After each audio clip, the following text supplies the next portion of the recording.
Up next on the Rood Radio podcast, it's my distinct pleasure to have with us retired Lieutenant Colonel and Pastor Al McCarn. He's going to talk to us about his history, what's going on around the world, and specifically what's happening in Israel and his lifelong discipleship with Yeshua Messiah. So don't go anywhere.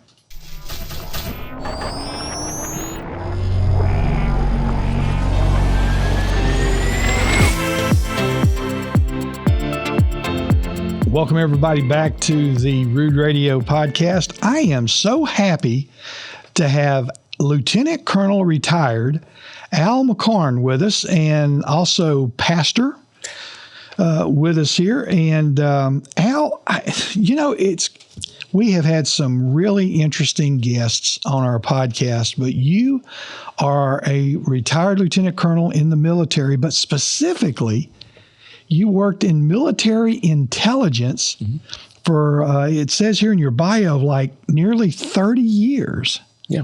So how in the world did you go from a military intelligence person to a person who worships Yeshua Messiah?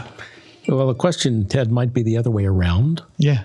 How did a good Baptist Sunday school boy become a counterintelligence, counterterrorism officer with the U.S. Army? Well, tell me about that then. Let's kind of start back from the beginning. Yeah. Okay. Maybe even before you were in the military. Tell me about how you came to know Yeshua. Well, that would be through my family, through my church. My grandmother especially was one who was always in prayer for her 7 children and 21 grandchildren. I saw that. And I credit much of what good things happened to all of us to her intercession. Gotcha. So she and my grandfather, and these were my maternal grandmother and grandfather, and my parents and my aunts and uncles were walking their faith in front of us. Mm-hmm. We grew up in a Baptist church in Birmingham, Alabama, and it was always a thing to be there on Sundays, Sunday morning, sometimes Sunday night, Wednesday night. Yeah. And it made sense at a very early age. Yeah. It clicked that my God wants to know me because he values me. Mm-hmm. And the way I get to know him is through his son, Jesus. Yeah. That's what I was hearing Sunday after Sunday from the pulpit. That's what I was hearing in the Christian school where my brother and I were attending. That's what I'm hearing at home. So it's a consistent message. And therefore, one Sunday when I was 9 years old and the pastor issued the invitation, I walked down the aisle and said, I want to follow Jesus. Wow. And I was dunked like a good Southern Baptist. You know, the Baptist denomination, how do I want to say this? They grow some of the best Christians out there, but then there's more. Yes. There's more. People learn that there's more out there. It's not just about, you can't dance in the social and things like that, but there's just more about Christianity and more about Yeshua and so forth. Okay, so you get to know Yeshua at a very early age. Right. But then you get a calling to go into the military. Tell me about that. That also was from an early age. Now, my father was drafted into the Army Air Corps in 1943. So my brother and I grew up hearing his stories of World War II. Mm-hmm. We heard from my Uncle Elmer of his stories. We heard from my other uncles who had been in the service. So it made sense that sounds like a good thing to do, to be in service to country. And all I wanted to do from the time that I can remember was be in the military. Now, there was a time that I wanted to go to the Naval Academy. And even when I went to college at Florida State University, I went there because they had all 3 ROTC programs, Army, Navy, and Air Force. And I got there and found out, Army and Air Force are here at FSU, but if you want to be a Navy midshipman, you have to go across town to Florida A&M. And I did not want to ride my bicycle across Tallahassee, Florida, twice a week. Yeah. And that's why I went into the Army instead of the Navy. And you went to the distinguished University of Alabama, Birmingham. Is that correct? Well, that was later on. See, I had an interesting career. Now, coming out the other side of the ROTC program at Florida State, I was all set to be a career Army guy. Mm-hmm. And that was just solidified after 2 years of service in Germany. What branch of service to choose? Military intelligence was the one that made sense. Okay. Again, now I say that a lot, made sense. Well, okay, I wanted to be an aviator. Flight physical, the flight surgeon came out after the eye test and said, how seriously do you want to fly? Because you're going to need glasses by the time you're, in your mid-20s. Yeah. I didn't start wearing glasses until I was 50. Yeah. Yeah, thanks a lot, Doc. No, it did seem, though, that the Lord was channeling me toward intelligence. Now, you also have an undergraduate degree in Russian and German. Is that correct? Yes. Almost a co-major. I was a few hours short of German, but I never did learn to speak Russian conversationally. I did get good in the German when I was living in Germany. Sure, of course. But that was one that I really enjoyed learning. Not just the languages, but learning the cultures. My Russian professors included a Slavic man who we think had been involved as a partisan with former dictator. What is his name? Tito. Okay. Yeah. And his wife was Czech, and she told us about the last time she had been in Prague, which was in 1968, just the day that the Soviets rolled in during the Prague Spring and quashed the freedom movement that was happening. Okay. And that was a gripping story. So we learned from her and from him. I learned from a man who had grown up as a child of a foreign service officer. So his family went from embassy to embassy, and he was conversational in a dozen languages. Wow. Yeah. So learning the languages meant also learning the cultures behind them. And that's probably what I appreciated more. I want to take a break here for just a moment, but when we come back, I want to talk to you more about kind of what's going on in the world right now. We had a great show with you on Shabbat Night Live, and you were talking about things that were happening with Christians back in World War II, or not Christians necessarily, but Jews, what was happening, where they had to go and stuff. And we're hearing so much about what's happening with the Ukraine war and all of this stuff. I want to kind of talk to you about what's going on in the world right now, and you have a very unique perspective on that because you were an intelligence officer. And I just want to talk to you a moment about what you feel like the things are happening in this world right now. And then later on, I want to talk to you about what's going on in Israel and what your thoughts are with what's happening in Israel. And so we'll be right back in just a moment. And while we're in this commercial break, I'm going to see if I can't silence my phone, and we'll be right back.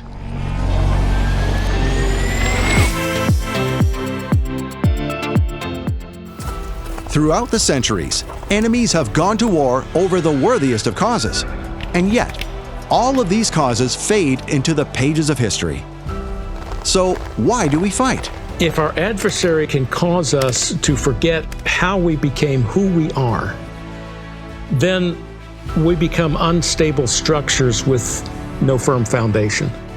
Al McCarn served as a military intelligence officer with the United States Army and comes from a long line of military men. But his greatest tour of duty was not to serve America. It was to serve his family, just as his enemies were doing. This teaching, The Warrior's Kingdom Calling, is our gift to thank you for supporting A Rood Awakening International. When you donate $50 to this ministry in April, we'll send you The Warrior's Kingdom Calling on DVD or Blu-ray. Donate $100 and we'll send you The Warrior's Kingdom Calling, plus a pewter and rhinestone wall hanging in the shape of the word ahava, meaning love in Hebrew. Donate $300 and we'll send you 3 gifts: The Warrior's Kingdom Calling, the Hebrew ahava wall hanging, plus a decorative 10-inch resin scroll of the Lord's Prayer, complete with a metal easel for stand-up display. These gifts are a limited-time offer from Michael Rood to thank you for your support. Make your donation today and receive the $50 gift, the $100 gift, or the $300 gift. Get these exclusive thank you gifts when you make a donation to support A Rood Awakening International in April. Call 888-766-3610 or get your gifts online with a donation at monthlylovegift.com.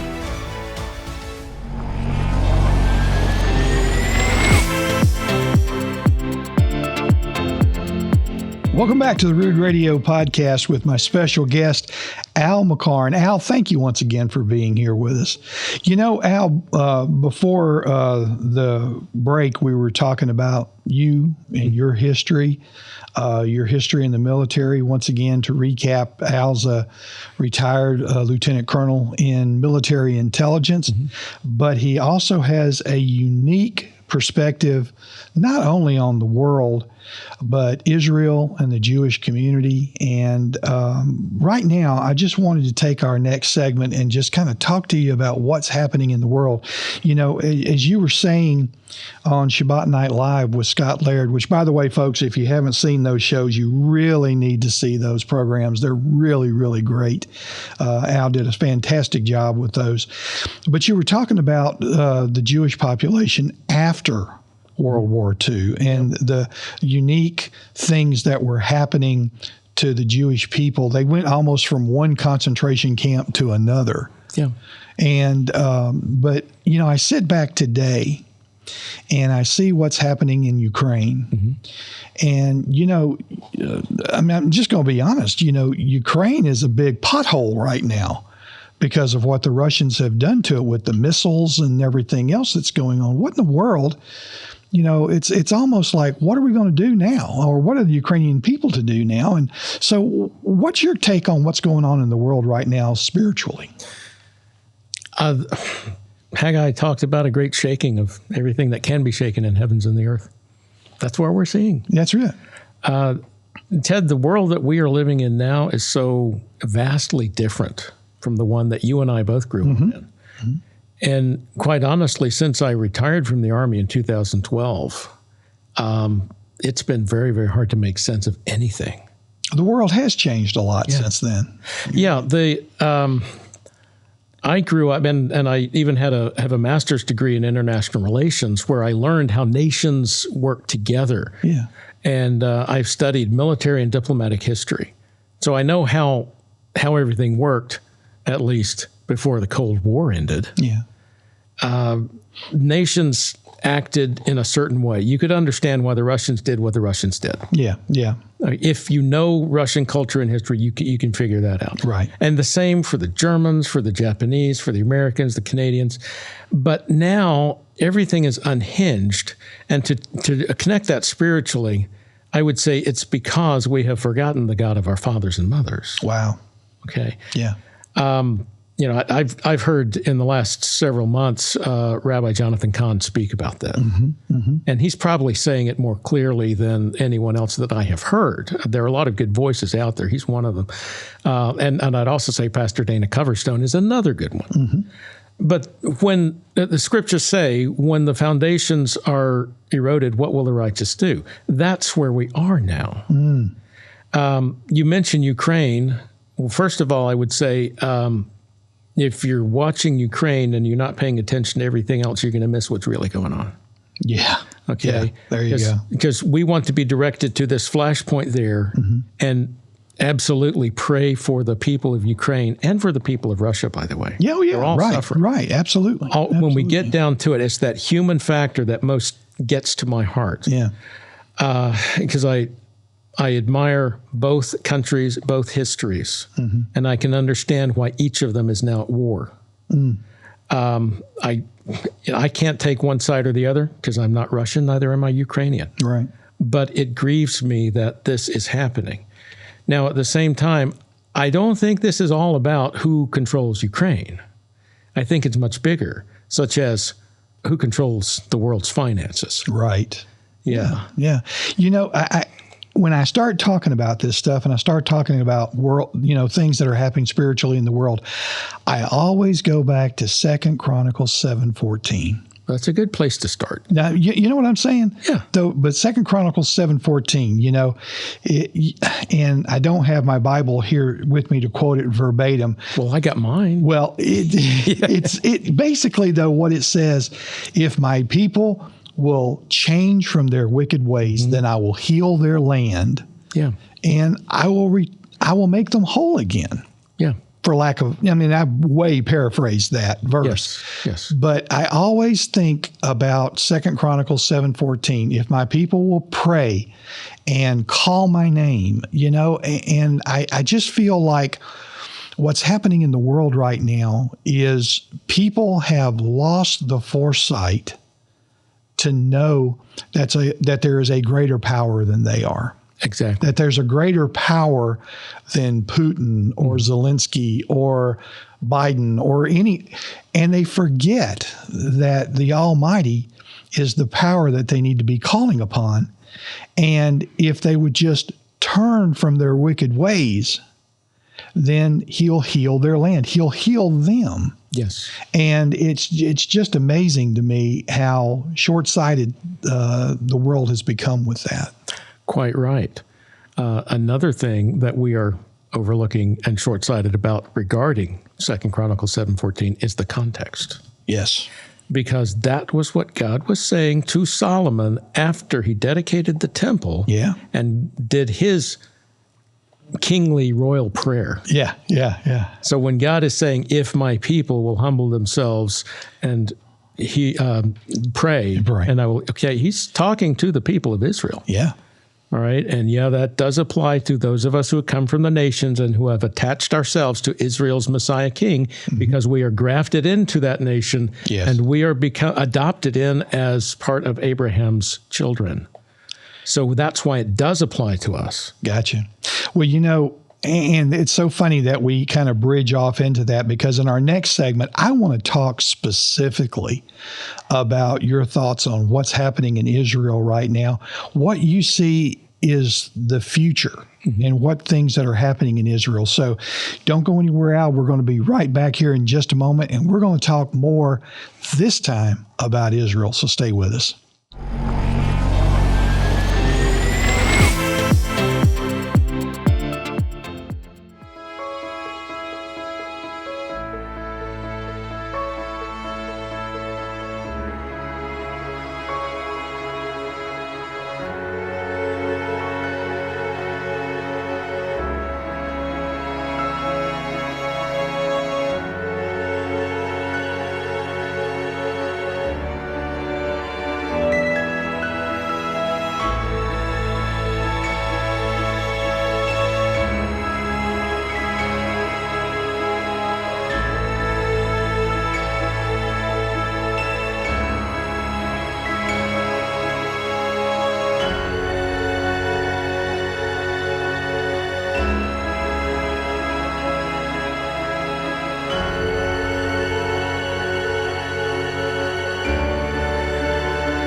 Welcome back to Rood Radio, our podcast, and we're here with retired Lieutenant Colonel Al McCarn, Pastor McCarn as well.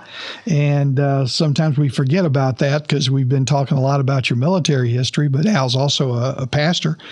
And Al, before the break, we were talking about Israel. Well, we were talking about the world. Yeah. And I said specifically now, I'd love to talk more about your insights with what's happening with Israel, its people, and what's happening spiritually in that area of the world right now. Okay. So when we pray for a revival and it happens, don't be surprised if it's different than what we expect. Yeah.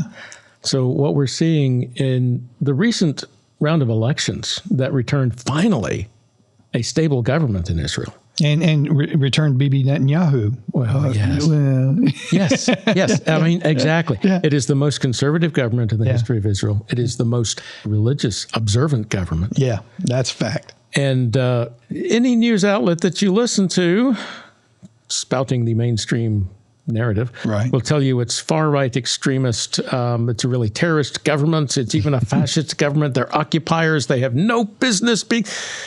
That's propaganda. Yeah. Okay. I have not met yet Itamar Ben-Gvir or Bezalel Smotrich. Mm-hmm. I haven't yet met Benjamin Netanyahu, but I know people who know them. Yeah. My Israeli friends and some American friends who work with my Israeli friends. Now, what they are telling me is that these are people of honor, people of conscience, people who believe the God of Abraham, Isaac, and Jacob. Bible-believing, observant Jews. Mm. We would call them Orthodox. Mm-hmm. Might even call them ultra-Orthodox. All right, this is good. You know why this is good? Because it reflects what's happening in Israel, a spiritual awakening. Not that they're about to become evangelical Christians. No, far from that. Right. Mm-hmm. No, but the fact that this largely secular, left-leaning country, or has been since the nation's establishment in 1948, well, their children and grandchildren are now saying, oh, there's something to this Torah. There's something to this God of Moses. Yeah. Several of my Israeli friends, Orthodox Jews, they have a testimony like Christians who lived reprobate lives and then met Jesus. But no, they went to the land of Israel and they found out there is a God who makes a difference for his people, and he has preserved us, and he's kept his promises all along, so he's going to keep his promises. Yeah. So that's why I'm very excited. And so let me tell you about one prophetic fulfillment that happened the first day that this government was sworn in. Okay. All right. So Mr. Netanyahu's government was sworn in on the 10th of Tevet, the 10th day of the month of Tevet, the 10th month. Okay. The fast of the 10th month on the Jewish calendar. Right. Okay. You want to know about those fast days. Now, they're not commanded by the Lord. They are extra-biblical fast days. Okay. They are mentioned in Zechariah chapter 7 and 8. And that's when the elders of Judah, after the return from Babylon, they come to the prophet Zechariah and say, should we continue to fast on these fast days on the 4th, 5th, 7th, and 10th months that we've been doing ever since the temple was destroyed by the Babylonians? Mm-hmm. And God comes back through the prophet and says, well, were you really fasting for me in the first place? And then says, maybe you want to keep fasting. Yeah. And then we get to the end of chapter 8 of Zechariah. Chapter 8:19, the prophet says, the fasts of the 4th month, the 5th month, the 7th month, and the 10th month will become days of feasting and rejoicing for the house of Judah. Now, why are Jews continuing to fast, especially on the 5th month? That's the Tisha B'Av, the 9th of Av, the day that both temples were destroyed, one by the Babylonians, the other by the Romans. They are fasting and mourning on that day and on the other days because of what was lost, the connection to the Almighty God, the temple, the holy city of Jerusalem where he put his name, and their presence in the Holy Land. And they've been exiled ever since. Even to an extent, some would say they're still in exile in the land of Israel. Wow. Because the presence of God is not returned, because the temple is not yet rebuilt. Okay. All right. So what happened on 10th of Tevet when Prime Minister Netanyahu's government is inaugurated?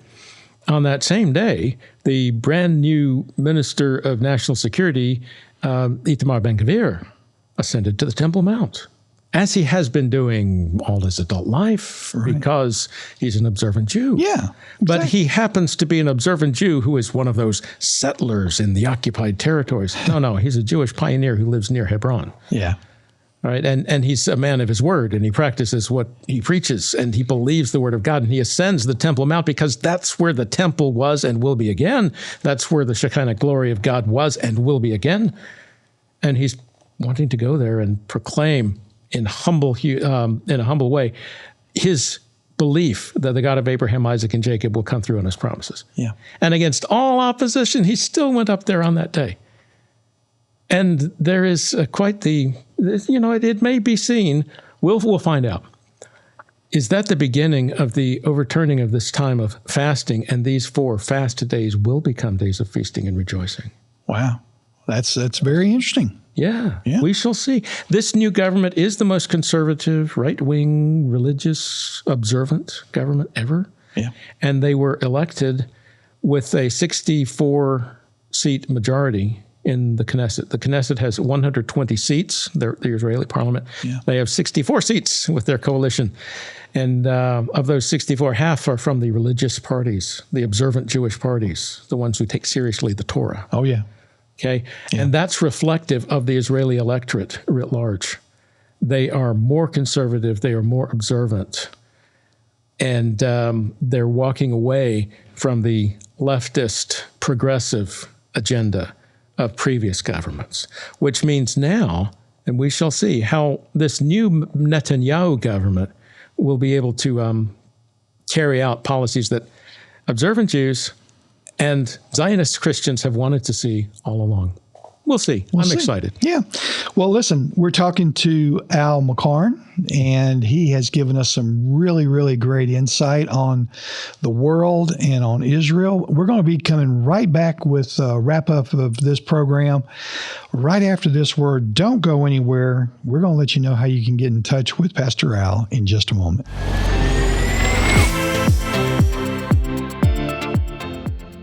Well, we're back with Al McCarn. And Al, thank you so much for being here with us today. Now, if people want to get more information, we had these great conversations today about what's going on in the world, what's happening in Israel. If people wanted to get more information, now I know you have a website people can go to and see more of your material. Talk to me about that. It is my blog, thebarkingfox.com. That's all one word, The Barking Fox. Okay, so is there any kind, I saw on your website, is there any kind of spiritual significance to that or anything? Absolutely not. Okay. It is one night when I was sitting in my living room in Virginia, I heard a strange sound. I looked out the front window, and across the street was this red fox, and I never knew until that moment that foxes bark. That was the weird sound. So I thought, Barking Fox, that's a great name for something. My neighbor and I were going to open a bar, but that didn't happen, so I created a blog. So you created a blog instead. Yeah. Well, yes. So, contact me through my blog. And also you see there links to the various networks I'm connected with by the grace of God. All right. Well, very good. Well, Al, thank you for being with us today. And we're just so happy to have you with us. And we want you to come back, not only to do our program here, but also come back to SNL. And ladies and gentlemen, once again, if you haven't seen Al McCarn on Shabbat Night Live, you need to come see that program. This is probably going to air before the Shabbat Night Lives, so just stay watchful and see when the Shabbat Night Lives are going to be on with Al. But we really appreciate you being here with us today. And on behalf of our audio engineer, Jacob Tesler, Jacob's with us today, and we really appreciate him being here with us. We're going to say goodbye and talk to you guys next time. And we just really hope you guys have been enjoying Rood Radio Podcast. And until next time, this is Ted Clayton saying sayonara. Shalom, Torah fans. Give this video a thumbs up and share it with a friend. Tap the subscription button and the bell icon. And I promise to update weekly with in-depth biblical research. Be sure to download the new michaelrood.tv app for both mobile and home devices for even more commercial-free content.